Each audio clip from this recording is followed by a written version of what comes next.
quelle méthode doit-on adopter pour une bonne communication entre collaborateurs?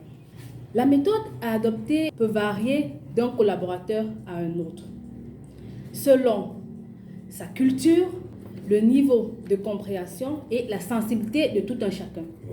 Alors, adapter un langage en fonction de chaque collaborateur est important.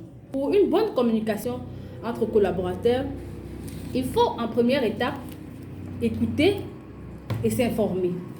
Comment s'y prendre? Développer le principe d'écoute active. Le principe d'écoute active se déroule en 3 phases. La première phase est le silence. Il faut savoir se taire pour laisser l'autre parler. La deuxième phase, la clarification. Rassurez-vous que vous avez réellement capté ce que votre interlocuteur dit. Vous pouvez par exemple poser des questions suivantes. Lorsque tu dis ceci, qu'est-ce que tu veux dire par là? Lorsque tu évoques ce sujet, quels sont les sentiments qui viennent à toi? La troisième phase, c'est la reformulation.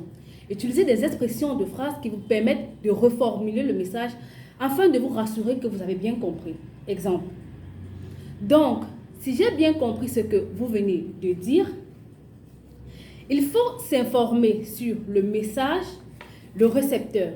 En deuxième étape, il faut reconnaître s'il y a lieu, le bien fondé de la position adverse et surtout accepter de changer d'avis.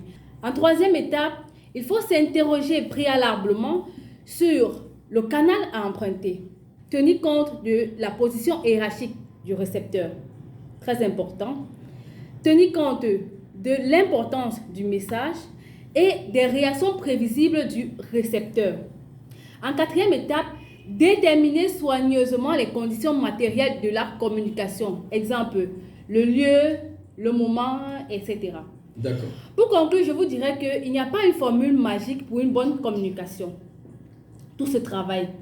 À cet effet, Jean-Luc Lagardère affirme que la communication est une science difficile. Ce n'est pas une science exacte. Ça s'apprend, ça se cultive.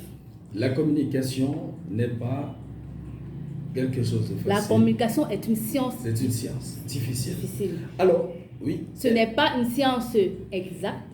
Ça s'apprend, ça se cultive. Allez, merci infiniment Alissa.